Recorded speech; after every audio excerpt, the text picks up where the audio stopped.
우리가 별 볼 일 없는 사람이라고 말할 때 그 별은 특별할 별자를 쓰잖아요. 뭐 그 사람이 있어도 별 볼 일 없어, 뭐 특별할 거 없어, 뭐 대단할 거 없어 라고 할 때 별 볼 일 없는 사람. 오늘 제가 그 제목을 별 볼 일 없는 사람이라고 한 그 별은 그 특별할 별이 아니고 하늘의 별이라고 하면서 언어 유희로 오늘 이 제목을 잡아봤습니다. 왜냐하면 우리가 읽은 마태복음 2장에 별이라는 단어가 4번이 나오고 단어의 수로 치자면 가장 많이 나오기 때문에 별 볼 일 없는 사람이라는 제목으로 오늘 하나님의 말씀을 여러분과 나누려고 합니다. 1941년 11월 5일에 윤동주 시인이 별 해는 밤이라는 유명한 시를 썼습니다. 그 시의 내용에 보면 이런 내용들이 있어요. 별 하나의 추억과 별 하나의 사랑과 별 하나의 쓸쓸함과 별 하나의 동경과 별 하나의 시와 별 하나의 어머님, 나는 별 하나의 아름다운 말 한마디씩 불러봅니다. 소학교 때 책상을 같이 했던 아이들의 이름과, 그리고 쭉 시가 연결되고요. 또 이렇게 나옵니다. 어머님, 그리고 당신은 멀리 북간도에 계십니다. 나는 무엇인지 그리워 이 많은 별빛이 내린 언덕 위에 내 이름자를 써보고 흙으로 덮어버리었습니다. 따는 밤을 새워 우는 벌레는 부끄러운 이름을 슬퍼하는 까닭입니다. 그리고 그 시의 원문에 보면 1941 11월 5일이라고 이렇게 쓰여져 있습니다. 그런데 그 뒤에 연이 하나, 시에 추가된 연이 있어요. 그러나 겨울이 지나고 나의 별에도 봄이 오면 무덤 위에 파란 잔디가 피어나듯이 내 이름자 묻힌 언덕 위에도 자랑처럼 풀이 무성할 거외다. 윤동주와 연희 전문학교를 같이 다닌 정병욱의 회고록 잊지 못할 윤동주에 따르면 처음 윤동주가 이 시를 지었을 당시에는 마지막 연이 없었다고 합니다. 그런데 정병욱이 윤동주의 부탁에 따라 이 시를 읽어보고 다 좋은데 끝부분이 좀 허하다고 평가하자 윤동주는 퇴고를 거쳐서 이 마지막 연을 덧붙였다고 합니다. 그래서 시의 원문에는 날짜 표시가 맨 마지막 연에 나오는 것이 아니라 마지막 연 앞에 부끄러운 이름을 슬퍼하는 까닭입니다 라고 시가 거기서 끝맺는 것처럼 보여지고 날짜, 그 시를 쓴 날짜가 거기에 붙어 있습니다. 마지막 덧붙인 연을 저는 오늘 주목해 보고 싶습니다. 이것이 없었을 때는 윤동주의 별 해는 밤이라는 이 시는 그 마지막 일제강점기에 정말 희망이라고는 보이지 않아 자기 이름을 쓰고도 그 이름을 덮어버린 것처럼 사실은 암담함과 암울함으로 그 시는 끝나고 있는 것이었습니다. 슬픔밖에는 거기서 볼 수 있는 것이 없는 것처럼 보여졌습니다. 그런데 그 마지막 연이 추가되면서 시의 분위기는 희망으로 바뀌어졌다라는 겁니다. 그러나 겨울이 지나고 나의 별에도 봄이 오면 무덤 위에 파란 잔디가 피어나듯이 내 이름자 써서 흙으로 덮어버린 그 내 이름자 묻힌 언덕 위에도 자랑처럼 풀이 무성할 거외다. 이 마지막 연이 덧붙여지면서 이 시는 희망으로, 지금은 일제강점기의 암울함과 슬픔밖에는 내 이름도 쓰고 그냥 덮어버릴 정도로 아무런 희망도 보이지 않는 절망이지만, 그런데 반드시 겨울이 지나고 나면 나의 별에도 지금 별 하나를 세면서 희망이 없었던, 그런데 나의 별에도 봄이 올 것이고 내 이름자 덮어버린 그 언덕 위에도 자랑처럼 푸른 풀이 무성하게 자랄 것이다 라고 이 마지막 연을 추가하면서 이 시는 슬픔과 절망이 아닌 기대와 희망으로 바뀌어지고 있다라는 겁니다. 나의 별에도 봄이 오는 날을 꿈꾸던 윤동주 시인처럼 2000년 전에도 이 땅에도 모두에게 생명의 빛을 내려주는 별이 떴었습니다. 죽음과 절망뿐인 흑암의 세상에 생명의 빗줄기를 상징하는 별이 떠서 이 세상을 비추고 있었습니다. 그 별을 유심히 바라보고 그 별의 움직임을 따라 발길을 옮긴 사람들의 이야기가 예수님의 탄생과 더불어 오늘 성경에 소개되고 있는 겁니다. 우리가 잘 아는 동방박사들의 이야기입니다. 그들은 별을 보고 그 먼 길을 찾아왔고 드디어 그 별의 멈춤과 더불어 그들의 별을 따라온 긴 여정도 멈추었습니다. 유대 땅 예루살렘에 찾아와 그들이 외칩니다. 유대인의 왕으로 나시니가 어디 계시냐? 우리가 동방에서 그의 별을 보고 그에게 경배하러 왔노라. 그들은 특이한 별을 발견하고 그 별을 연구하면서 그 별의 이동 경로를 따라 여기까지 왔는데 그 별은 늘 하늘에 떠 있는 그 흔한 그런 다른 별과는 달라 보였었고 왕과 같은 위대한 사람의 탄생을 알려주는 심상치 않은 별이 분명할 것이라고 그들은 믿고 그 별을 따라왔던 겁니다. 당시에 유대 땅은 예루살렘에서 분봉한 헤롯이 통치하고 있었는데 동방으로부터 온 박사들의 이야기를 듣고 당연히 놀랄 수밖에 없었습니다. 유대인의 왕으로 태어난 그분을 경배하러 왔다는 그 소식에 그 박사들의 방문을 받고 헤롯뿐만이 아니라 예루살렘과 온 유대 땅에 큰 소동이 일어나게 되었던 겁니다. 왜냐하면 유대인들은 성경에 기록된 메시아에 대한 예언을 믿었고 그리고 기다려왔기 때문입니다. 만약 유대인들이 기다리는 그 메시아가 태어난 것을 알려주는 별이라고 한다면 헤롯에게는 정말 큰일 난 겁니다. 자신은 권제에서 내려와야 하고 백성들은 메시아를 따라갈 게 분명하기 때문입니다. 유대인들이 기다리던 메시아는 다윗의 왕권을 회복할 세상의 권력과 정치적인 힘을 가진 그런 메시아를 기다려왔기 때문에 그렇습니다. 동방박사의 방문은 왕궁과 온 유대 땅에 큰 소란을 일어나게 만들었습니다. 드디어 동방박사들이 헤롯 왕 앞에까지 불려가게 됩니다. 그리고 헤롯은 동방박사에게 차근차근 물어봅니다. 마태복음 2장 7절에 보면 헤롯이 가만히 박사들을 불러 별이 나타난 때를 자세히 물었다라고 나옵니다. 박사들이 그 별을 보고 왔다니까 그럼 그 별이 언제 나타났느냐를 물었습니다. 언제 나타났느냐 그 때를 물었습니다. 그 물음에 대한 헤롯의 딴 마음은 밝히지 않지만 8절에 가서 보면 가서 아기에 대하여 자세히 알아보고 찾거든 나에게 좀 알려줘서 나도 가서 그에게 경배하게 좀 해달라라고 거짓말을 하면서 박사들을 베들레헴으로 보냈습니다.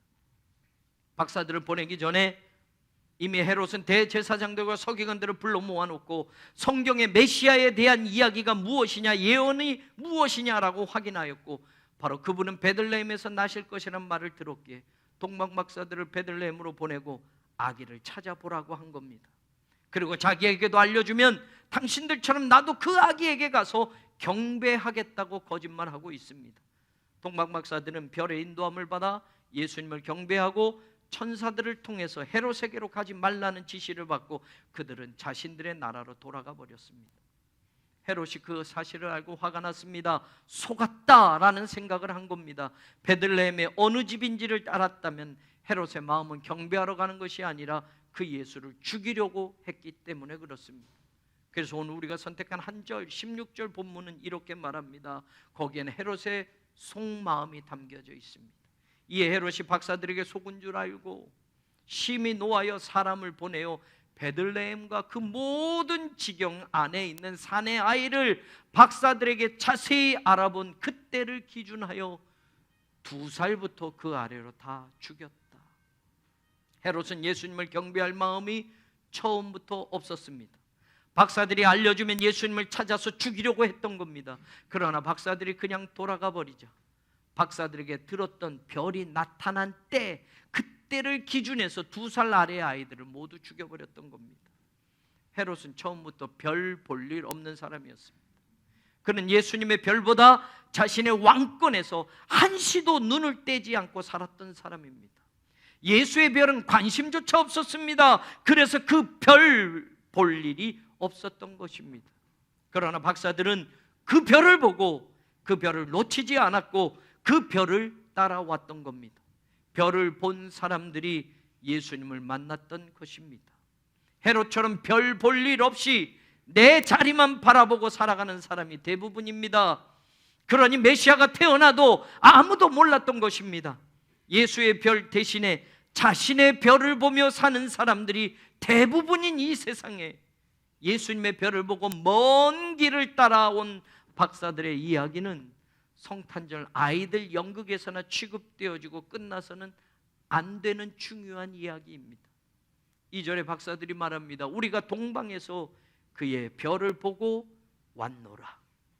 동방에서라고 번역한 이 원어의 뜻을 더 정확히 말하면 별이 떠오른 그 지점에서부터, 떠오른 동쪽에서부터 그 별을 보고 왔다라고 말하는 겁니다.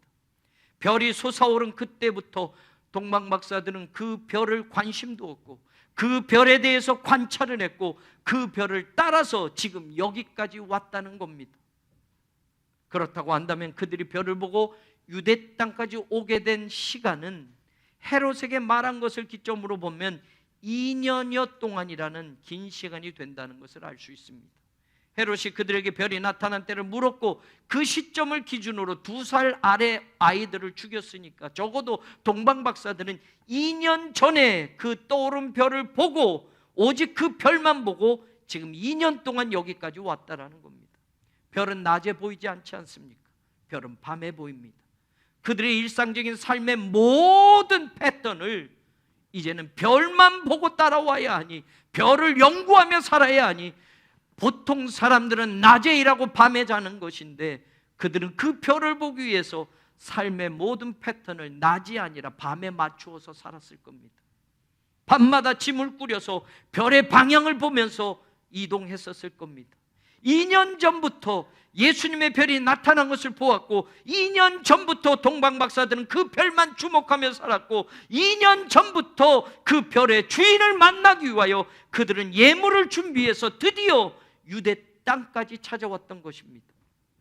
동방 박사들은 즉흥적으로 예수님을 예배하고 예수님을 경배하였던 사람들이 아닙니다.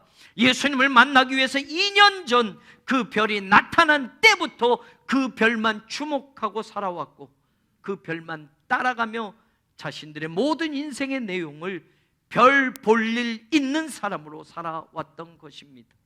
그들의 별 볼 일 있는 인생의 목적은 오직 하나, 그 별의 주인을 만나 경배하는 것이었습니다. 헤롯은 별 볼 일 없는 인생을 살다 동방 박사들을 만나고 세운 인생의 목적은 입으로는 나도 예수님께 경배하겠다 였지만 그의 모든 목적은 내 왕권을 절대로 빼앗기지 않을 거야, 내 것을 지키기 위해서 반드시 예수를, 그 별의 주인을 죽여버릴 거야 였습니다. 내 것을 위해서는 예수도 없이 사는 게 현대인의 삶입니다. 내 것을 더 많이 가질 수 있다고 한다면, 내 것을 나만 가지고 살기 위해서는 별 볼 일 없는 인생이 그렇게 살아간다 해도 아무 탈 없다고 착각하며 사는 것이 현대인들입니다.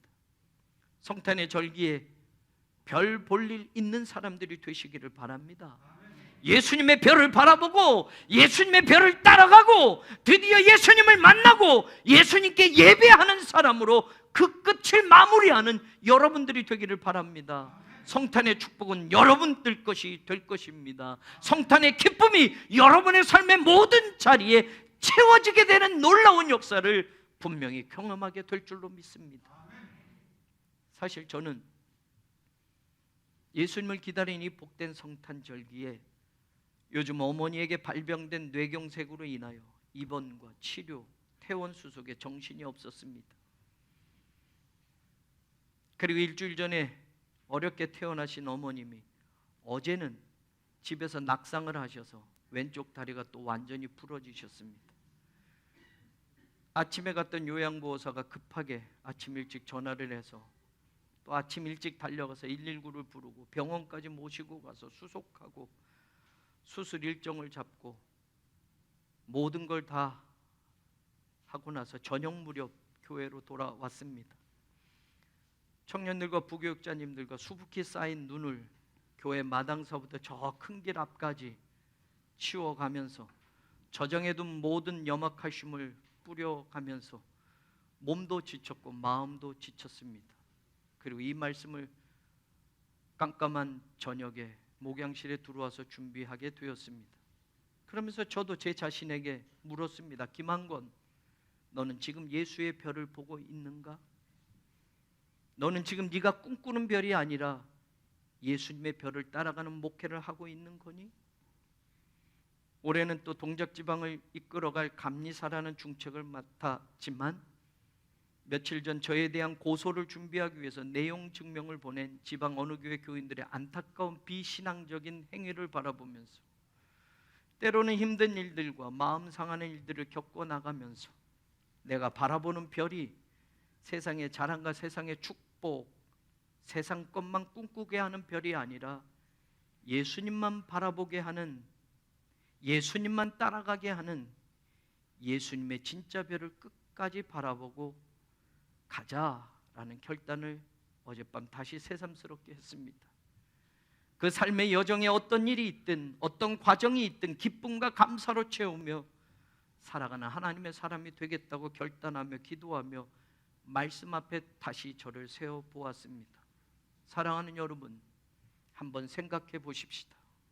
동방박사들이 2년 동안 예수님의 별을 보고 와서 외친 첫 마디가 무엇입니까?